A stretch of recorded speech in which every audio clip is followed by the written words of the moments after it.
بسم الله الرحمن الرحيم الحمد لله رب العالمين وصلى الله على سيدنا ونبينا أبي القاسم المصطفى محمد وعلى أهل بيته الأطهرين الأنجبين بهم نتولى ومن أعدائهم نتبرأ إلى الله.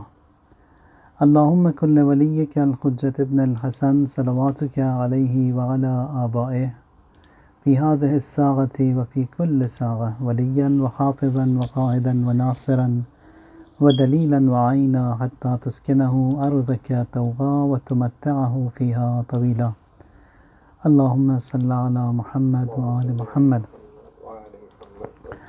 The topic was on Seeratun Nabi sallallahu alayhi wasallam, that is the akhlaq, the manners, the adab that were observed by Rasulullah sallallahu alayhi wasallam were being mentioned, and it was mentioned that the akhlaq, if it is good, it brings about every good to you, and if God forbid, if akhlaq is faulty or flawful, then it will bring about everything that is bad as well.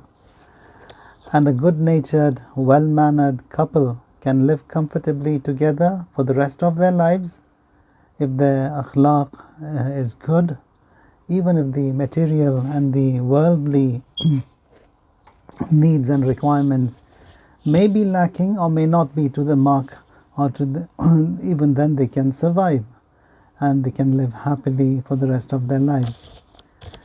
And also how comforting a teacher, a good teacher, is to his students. Students, they remember him for the rest of their life if his akhlaq was good. And they respect him, they remember him, all those good memories they have from the teacher, if he was well-mannered and if he had the akhlaq of Rasulullah. But God forbid if the teacher, the mentor, the ustad, if he was immoral, if he was ill-mannered, if he was naggy and violent, then everyone who was associated with him would say, God forbid we ever meet him again. So this again doesn't require any rock science or any hadith or document or evidence. It is natural. It is the instinct, or that what Allah has placed in everyone's nature, that everyone likes someone who is well-mannered, someone who is well-groomed, who is well-trained, who is khush akhlaq. Everyone likes him. But from others, people, they run away. Now this is the characteristic and the akhlaq that God refers to the same in the Holy Quran, where we find that Allah addressing the Holy Prophet, he says that all the worship on one side, services provided by Rasulullah on the you just put it away, says that what attracted everyone towards Rasulullah was his kind nature, was his good akhlaq, was his attitude, was him being extra well-mannered. And ayah in Quran says that فَبِمَا رَحْمَةٍ مِّنَ اللَّهِ لِنْتَ لَهُمْ وَلَوْ كُنْتَ فَظًّا غَلِيظَ الْقَلْبِ لَانْفَضُّوا مِنْ حَوْلِكَ. That what attracted people towards you was your kindness, was your softness, was your good akhlaq. And if you were rough and tough and hard-hearted, everyone would have drifted away from you, or you would have ousted them from your presence. That was the akhlaq of Rasulullah sallallahu alayhi wa alihi wasallam. And also some of the examples were mentioned in the previous session. One of them was from whom Shaykh Ja'far Kashif al-Ghita, and his akhlaq towards someone who came in the congregation in front of those thousands of people in the Jamaat, and he wanted help and he could not, and he spat on his face. And then how he treated and how he collected the money and he gave to that person in need. Likewise, one of the other examples that we can mention, one of our Asatid marhum Ayatullah Allama Misbah Yazdi, who passed away just a few months ago, he used to say that there was one of the other Asatid in Irfan he wasn't living in Qom, in some other city far away from Qom. One of the students, he had a question and he had a doubt in this mysticism, in Irfan, and the solution for that was only with this Ustad, and the Ustad's name is Ayatullah Fisharaki. Now, it's those days where there's no telephone and the communication wasn't like now, so they had to travel, and the travel also wasn't so easy. So he gets a coach and travels. It's a day's journey, comes to the Ustad's house, knocks at the door, and then a very loud and you can say an ill-mannered person, a lady, she opened the door. And the moment I say that I've come to meet Ayatullah Fisharaki, she started bashing him and said what and what not. And he found out that that's his wife. He was waiting and she said that he's not in here, he should be back by about 4 o'clock. He was standing waiting for his Ustad, and then all these questions and doubts came to his mind. That I've traveled all this distance to this Ustad, Ayatullah Fisharaki, to find a solution to the doubts that I have. And if this is his wife, then how come it can be that bad? And is he really of that caliber that I've traveled all this journey to come to meet him, to come to see him? All these doubts that were coming and opening up in his mind. At a distance he sees that an old man is coming, and there is a lion walking in front of him, and there is a snake in his hand like a whip. He sees that's Ustad, rushes to the Ustad to come and see him, and says to him, what is this that I see, that you are a lion is tamed before you, and the snake that is such deadly and poisonous is also tamed in your hands and is acting like a whip. And when I go there to your house, that was the treatment I got. What is that and what is this? He says, all what you see here is as a result of patience that I had there, Allah bestowed and gave to me. So that is as a result of the good akhlaq. And many a times this question also is asked quite a lot nowadays, and especially with this divorce rate such high. For every little thing they want to move apart and separate and divorce, etc. There are some tests and trials in this universe that Allah has placed and kept in place for every one of us.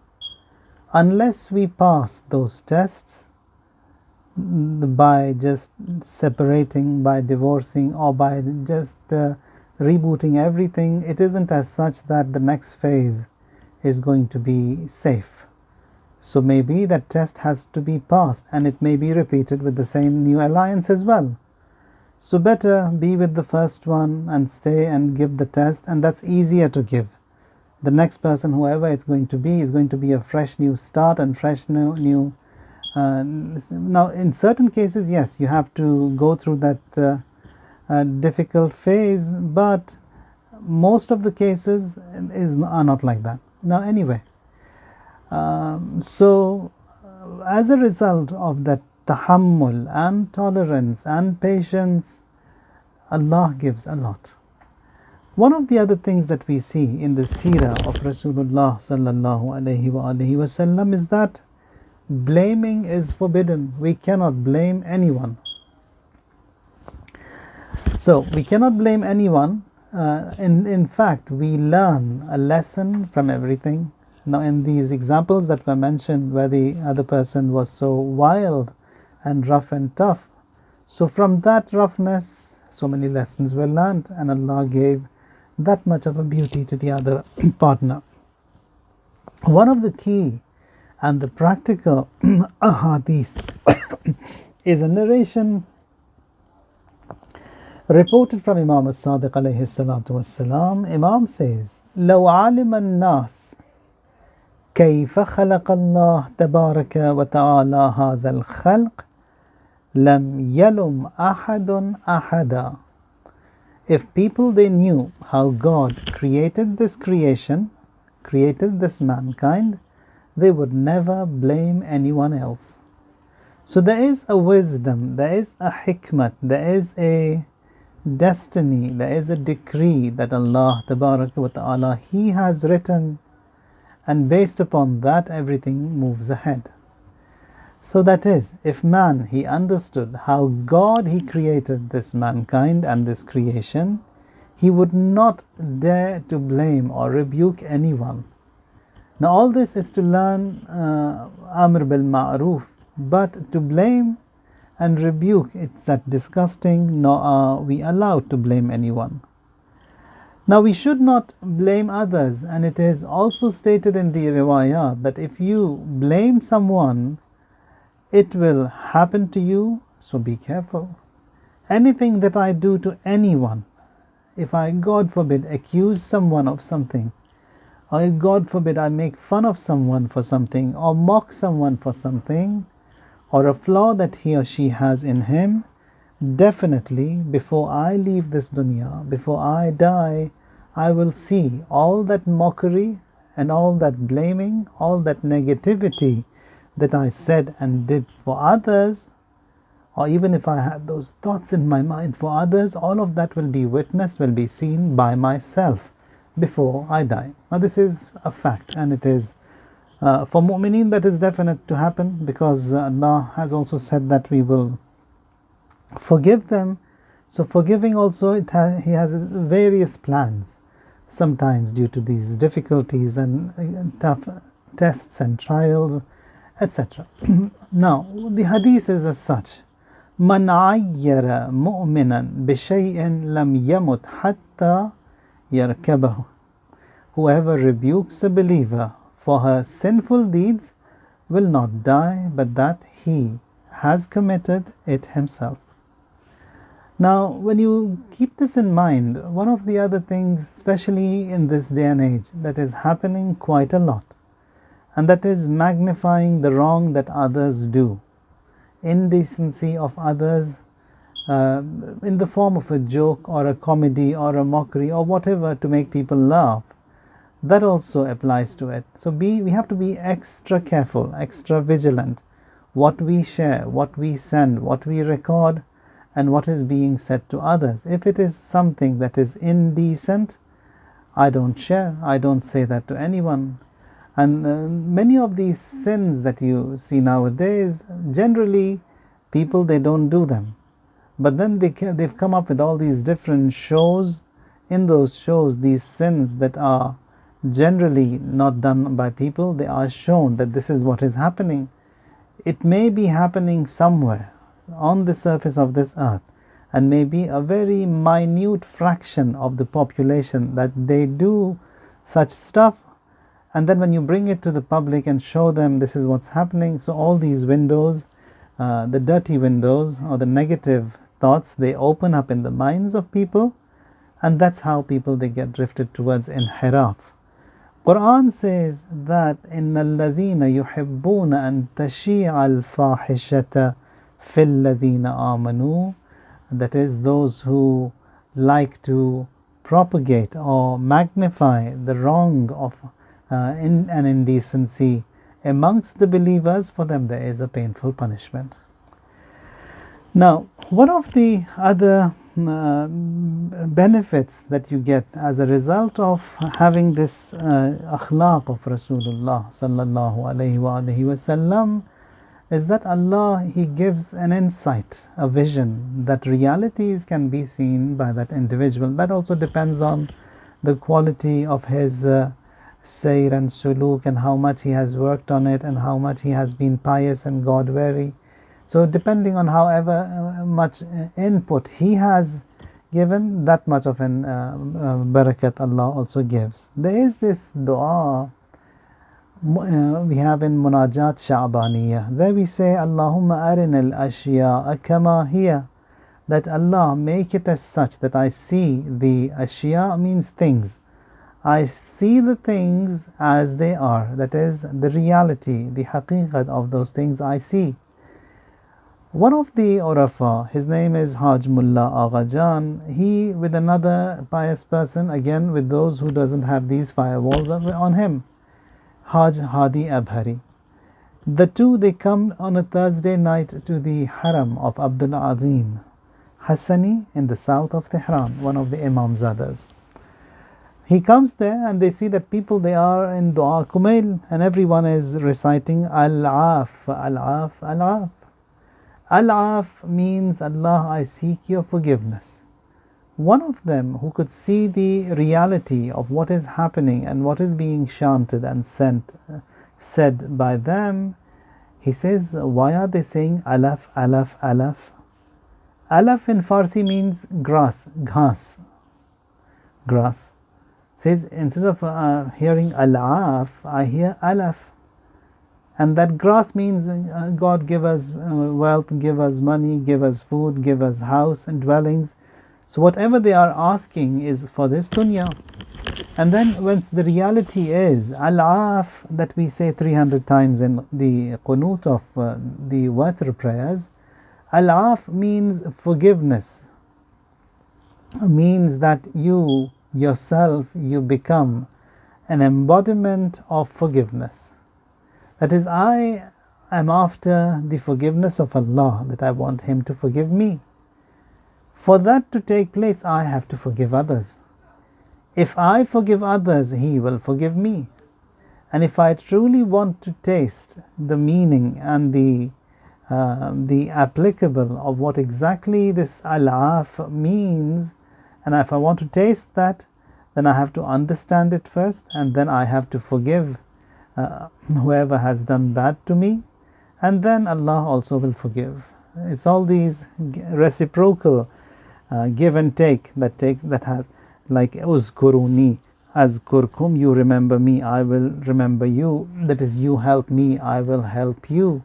Nusrat is from Him only when you help Him. Or He says that you give qarz or give a loan in the way of Allah to Allah. So it means helping one another. So all these things, they take place only when something takes place from me, an effort from me, and only then that forgiveness also from Him will be given to me. So if you taste and understand forgiveness, you will see how sweet and pleasant it is. So these are important.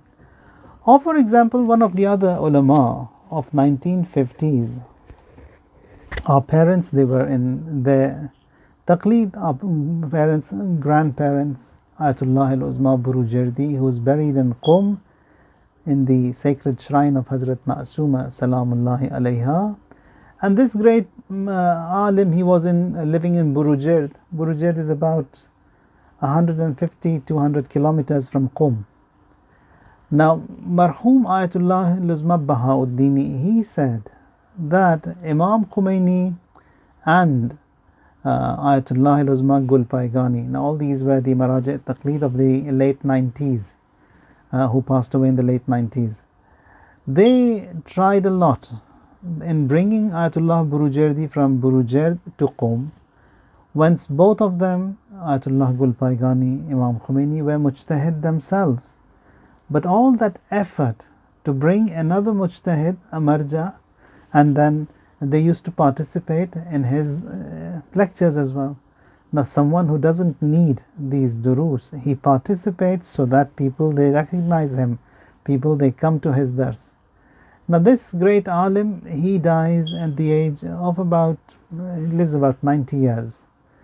Now in his late 80s, when he was on the mimbar giving a dars, now those of you who've seen Durus Kharij, the Ustad, he discusses a verdict, and then he says, brings evidence from Quran, from Hadith, and all the fatwa of the ulama that have been in the past. He mentions all of them, and then he gives his own opinion that this is what I think it should be. Like for example, the ruling on the moon sighting, whatever his ruling is, he says based upon all of these evidences that we have from Quran and Hadith and the fatwa of ulama, this is my opinion and it should be as such. Now here the students, they either accept it or they have a debate with the Ustad. Some of the students, they have a lot of discussion. Says one of the students, he was saying, repeatedly having objections to my to whatever I said, and then at one point I just went a little bit sharp, and my tone increased.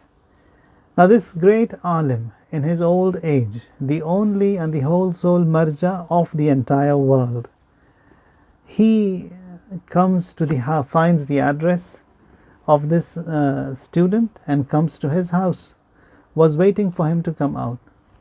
He says that when it was time for Maghrib, and generally at Maghrib he used to come out for namaz, he says that I went to him and I said, I've come here to ask you to forgive me. Says, forgiveness for what? Says, because my tone changed in the dars today. I spoke a little louder towards the end of the discussion. He says, I didn't even notice that you went loud. And it was a discussion, it was a debate, it happens every day. So there wasn't any need to forgive. And for you to come all this way and ask me to forgive you, he says, no, unless you forgive me, I will not go from here. He says, there wasn't anything done. He says, allow me to kiss your hand. So this old man, plus 80, marja taqleed, first authority, bowing down and getting and seeking forgiveness from his student. So these great personalities, now then, what he imposed on him at this age is 1 year he fasted. 1 year he fasted just for changing his tone from whatever that pitch was to a little bit higher pitch. Says this soul, this nafs, it has to be punished, it has to be trained, that it doesn't trigger and burst so often. So people who have arrived at this high rank, they have worked hard, and it is as a result of this control that they have on their soul, on their nafs. Allah Tabaraka wa Ta'ala also bestows a lot to them.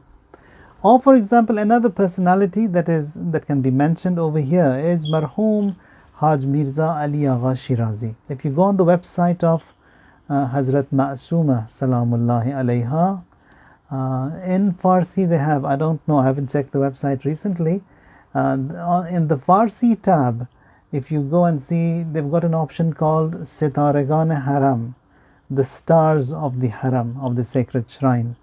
And all those ulama and all those orators, speakers who have served the sacred shrine, their brief biography has been mentioned. Among them, it's this Shaykh Ayatollah Ali Agha Shirazi. And he is among those great personalities that his students, one of them is Marhum Ayatollah Dibaji. He says that I had gone for tabligh to Karaj, that is again in south of Tehran, and I see that Amirul Momin Salamullah Alayh is there, and in that mukashafa I see Ayatollah Shaykh Ali Agha Shirazi, Amirul Momin, hugging him, and then Shaykh Ali Agha reciting this qasida, the Farsi qasida, saying that daran nafas ke bemiram ke dar arzuye to basham be an umid deham jan ke khak kuye to basham. That is, Allah, this breath that you've given me be such that every breath of mine be the desire to meet you, and also with that hope I die, that I be the dust of your lane. Be waqt subh qiyamat ke sar ze khak bararam, be gufteguye to khizam, be justajuye to basham. And on the day of judgment, when I will rise from the dust and dirt, over there also I start talking and speaking to you, and also I in search of you come to you. He says that I saw Ayatollah Ali Shirazi recite this, and Amirul Mu'mineen is hugging him. Well, anyway, it passed. And then when he returns from Tabligh to Qom, there Ayatollah Burujerdi, he has held a majlis Fatiha, and that is on the demise of this Sheikh. He says, when did he die? He says, they gave that day. He says, that very day I saw him in the presence of Amirul Mu'mineen Ali alayhi salatu wassalam, and that Amirul Mu'mineen greeted him, and he was dying from this dunya. Now this great alim, Marhum Shaheed Mutahari, he says that Those days there wasn't anyone who could teach Nahjul Balagha. The only person who was a master in this subject was Marhum Ayatollah Ali Agha Shirazi. And he was giving lectures in Isfahan, not even in Qom. He says, I traveled, I went there, and it was something beneficial that no one was as such of that caliber at that time. He says one day, this Ustad, he comes on the mimbar, and instead of giving the lecture that is on Nahjul Balagha, he burst into tears. He was crying, and then everyone shook that what happened today? He is not in the right mood, and he is crying today, and said, what happened? He says that today I saw that I have died, and I have been shrouded, and I have been placed in my coffin, and the coffin has been brought to my grave, and I see there a little puppy that is there, and every now and then this puppy, it is barking at me, and he wants to disturb me, harm me. And I got worried, and I was a reciter of Majalis for Aba Abdullah al-Hussein alayhi salam. I sought help from Sayyid al-Shuhada and said, Ya Aba Abdullah, you help me, hush that dog away that wants to harm me. He says, Imam, he comes and he hushes the dog away, and then it was reflected to him, and it was said to him that what you saw was the tajassum amal. Tajassum amal means the embodiment or the amal that was done. It was given a form in the barzakh. And that, what was that? That he says that on and off, sometimes his tone towards his spouse, towards his wife, it used to change slightly higher than whatever it was. Now when I say higher, not like what generally we do, yell and shout and all that, God forbid. Says whatever his delicacy was, a little bit more than that.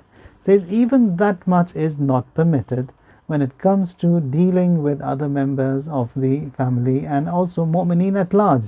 Even that little is not allowed. Someone comes to the presence of Imam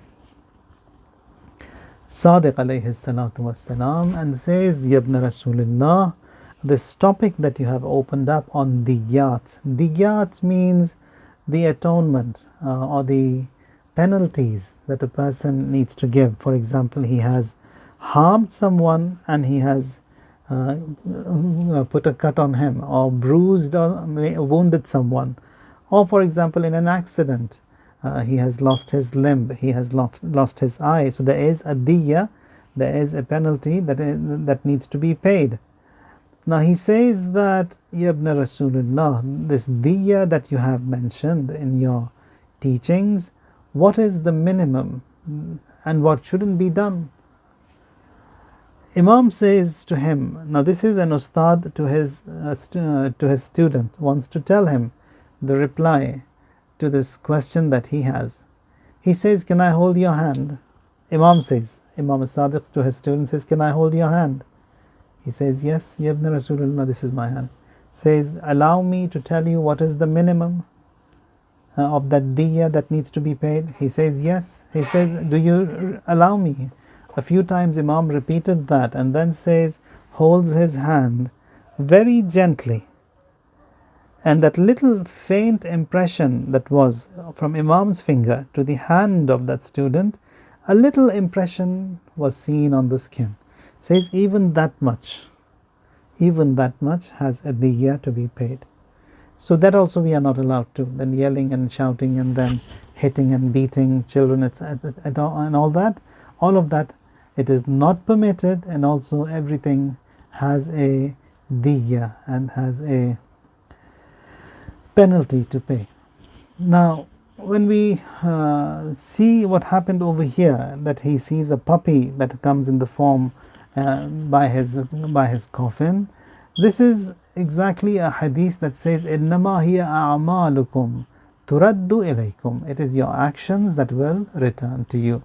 So those actions, they will come into a form, and they will be with us in our barzakh. So the good and the bad, whatever we have done, it's going to be with us until the day of judgment. So that's why we see in all these riwayat that talk about the horror in the grave, or the a turbulent grave being the first station, etc. So things that help our prayers, our fast, our du'as, our Quran, and then one of them it is this wilayat of Ahlul Bayt, and then being well-mannered. Being well-mannered also emerges in our graves in the form of nur, and that also remains with us until the blowing of the horn. One of the other Urafa, his name is Karbalai Ahmad, he says that one day my child, my son, he was creating a lot of nuisance at home, and I wanted to yell at him, saying, stop it. He says, the moment I intended to shout at my son, I saw Amirul Mu'mineen, a vision opened before me, and Amirul Mu'mineen standing there says that if you shout at him, I'll hit you. Or if you hit your son, I'm going to hit you. So that is the consequences and the events that take place. Now what we have in these ziyarat, you must have read, that every one of us, that is mu'mineen at large, or the creation at large, all of them, they are a franchise of the Imam alayhi salam.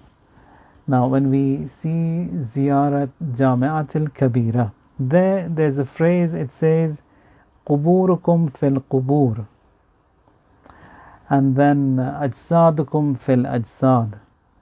So your graves are in the graves, your bodies are in the bodies, and then your existence are in the existence. نفوسكم في النفوس, your souls in the souls. So how come Imam has one nafs, one soul, one body, one grave? Then how come it is being said that your soul is in the soul of everyone, your body is in the body of everyone, so your grave is in the graves of everyone? So it means that everyone, and in particular mu'mineen, they are an extension to the Imam alayhi salam. So if I am bad to someone, I am bad to the Imam alayhi salam. If I yell at someone, I've yelled at the Imam alayhi salam, aliyazu billah. If I shout at someone, it's the same thing. So we have to look into everything in that different perspective, and salamullahi alayhim ajma'een, they are that we are all part of their existence. Also that hadith that says that Shi'atuna qad khuliqu min fadilitinatina, that our Shias, they've been created with the leftover clay with which we were created. So it's the same clay. So there is that connection between us and the Imam. And this network, it's so complex that it gets to the Imam wheresoever he be. So we are all connected to Rasulullah, all connected to Imam al-Asr alayhi salam. So every other person, he is also a branch, or he is a franchise of the Imam alayhi salam. Now the honor, the sanctity, the ihtiram that Allah has given to mu'mineen, that is great. We have so many riwayat, and to the effect that someone who hits a believer has indeed, he's hit God, the Prophet, of the riwayat of this. So it is, or for example, someone who has hurt or harms a believer, a mu'min, it's like destroying the Kaaba, who tore apart the Kaaba and all the stones of the Kaaba. Rasulullah, for example, sallallahu alayhi wa alihi wasallam, in one of these riwayat, he says that man adha mu'minan bighayri haqqin, whosoever unjustly persecutes or a believer, harms a believer, says فَكَأَنَّمَا هَدَمَ مَكَّةَ وَبَيْتَ اللَّهِ الْمَعْمُورَ عَشْرَ مَرَّاتٍ. It is as if he has destroyed Mecca, and also he has destroyed Baytul Ma'mur, which is on the fourth sky, the Kaaba that is on the fourth sky. He has destroyed that not once but 10 times for just hurting and harming a believer, a mu'min. Now sometimes a person, he destroys a house and he leaves no trace, just like the destruction that is caused by the enemies nowadays in every part of the world. So this is called destruction. But sometimes whoever beats a believer or mocks at a believer, hurts a believer, says he has destroyed Mecca and Baytul Ma'mur not once but 10 times. Or elsewhere says, Man adha mu'minan faqad adhani. Someone who has hurt a mu'min has indeed hurt me. Waman adhani faqad adhallah. And whosoever hurts me has indeed hurt Allah. Now we do have the same riwayat for Hazrat Fatima salamullahi alayha, where the Prophet says, whosoever hurts her has hurt me, whosoever hurts me has hurt Allah tabaraka wa ta'ala. So mu'mineen are also just like that. So whosoever harms and hurts and mocks at a mu'min has indeed hurt and harmed the Prophet sallallahu alayhi wa alihi wasallam.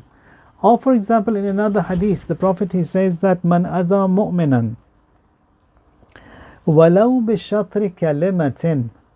That is, if someone ill treats a believer. Walau bishatri kalimatin means even as little as a word. Kalima means a letter. So he's used something, and that way he has ill-treated a mu'min. Says he will arrive on the day of judgment. Says Ja'a yawm al-qiyamati maktuban bayna aynayh. Between his two eyes will be written Ayisun min rahmatillah. That this person is in despair from the mercy of Allah. That is, has no hope in the mercy of Allah. Now, being hopeless in the mercy of Allah means that's a dead end. Nothing for him, nothing whatsoever. So no salvation for him. So hope, it's the only thing that a person can have to get forgiven and then get that special treatment from Allah tabarak wa ta'ala. But someone who is hopeless, someone who has lost hope and is in despair from the mercy of Allah, that's the greatest of sins, and nothing can be done for him.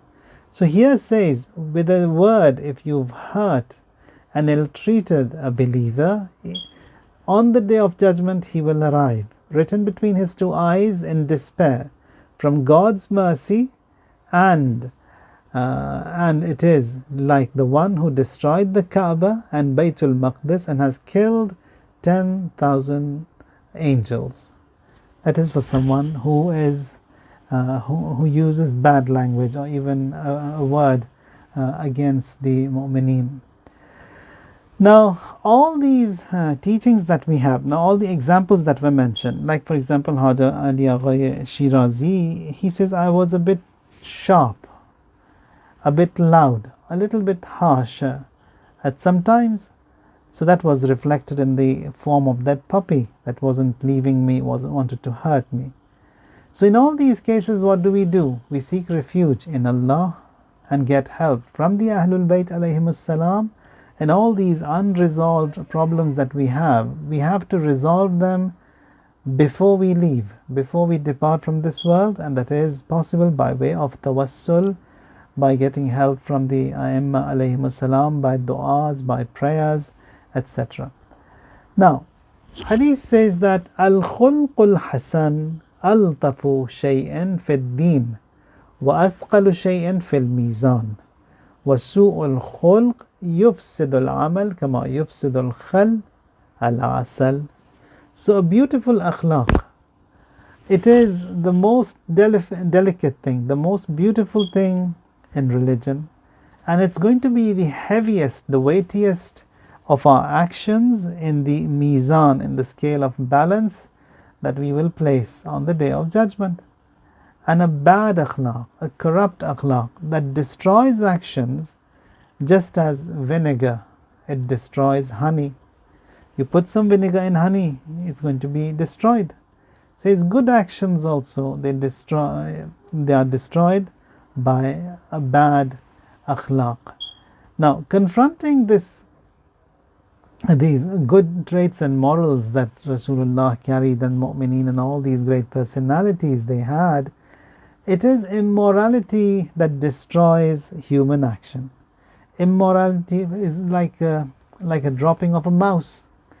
If you find a dropping of a mouse in your food, in a milk, so much of food has been prepared, a little dropping, it's going to destroy everything. Nothing can be consumed. So the analogy that we find given in this hadith for immorality is so very interesting, that because honey is the healthiest and the sweetest of Allah's creation, most nutritious food, But then and that is used for healing. Quran says that fihi shifa'un linnas. But then that best of things also becomes useless if it is destroyed with that vinegar. So akhlaq also, that has to be so good. All of it, actions that we have done throughout our life, all of that can be destroyed by being ill-mannered and by being now when we look into the seerah of the ulama who've been trained with the seerah of Ma'asumin and Rasulullah sallallahu alaihi wasallam, they say that the first step in this spiritual uplift and growth is that towards every excellence we want to grow, it's to remove all these obstacles that we have. So once these obstacles that are hindering between us and our perfection, they are removed, only then can a person grow. The fires that are within us, they need to be extinguished first. We have to have a base, and then we go slowly towards perfection, towards growth. And that is possible only when we have removed and ousted all the bad and the evil that is in us. Man sa'a khuluquhu azzaba nafsah. Hadith says that someone who is ill-mannered, he harms himself first. He hurts himself first. With his bad attitude, he has created a hell within himself. And then he creates a hell with the other members of the community and those who are around him. Now, there is a hadith from Imam Sadiq alayhi salam. It says that man qala, now this was in the presence of Rasulullah. Imam Sadiq is reporting this incident that was during the time of Rasulullah. Says, Rasulullah has said, man qala subhanallah, says someone who says subhanallah, Allah grows for him a tree in the heaven. And then every other zikr that he utters, a tree is grown. Alhamdulillah, a tree is grown. La ilaha illallah, another tree is grown. And then this person who was there in the presence of Rasulullah, he says, then we've got a big green forest of trees that are waiting for us in the heaven. Rasulullah says, yes, but be careful that you don't send a fire. That fire that would set everything ablaze and would destroy everything. نعم ولكن إياكم أن ترسلوا عليها نيران. Said, be careful that you don't send a fire that's going to devastate and destroy everything. And then he says, يقول يا أيها الذين آمنوا أطيعوا الله وأطيعوا الرسول ولا تبطلوا أعمالكم. And that all people, be obedient to Allah, be obedient to Rasulullah, and do not destroy your actions. So do not destroy your actions means that is by way of these negative traits and bad akhlaq that we have. That is a fire that is sent to the akhirah that destroys all of our actions. May Allah help us understand these beautiful sayings and teachings of Ma'asumin and make it as such that we be able to adapt and act in accordance to these beautiful teachings of Rasulullah. Ya Allah, between us, Quran and Ahlul Bayt never ever come across a moment of separation. Make it as such that we also be able to apply the akhlaq and seerah of Rasulullah sallallahu alayhi wa alihi wasallam onto ourselves. وسبحان ربك رب العزة عما يصفون وسلام على المرسلين والحمد لله رب العالمين. اللهم صل على محمد وآل محمد وعجل فرجه.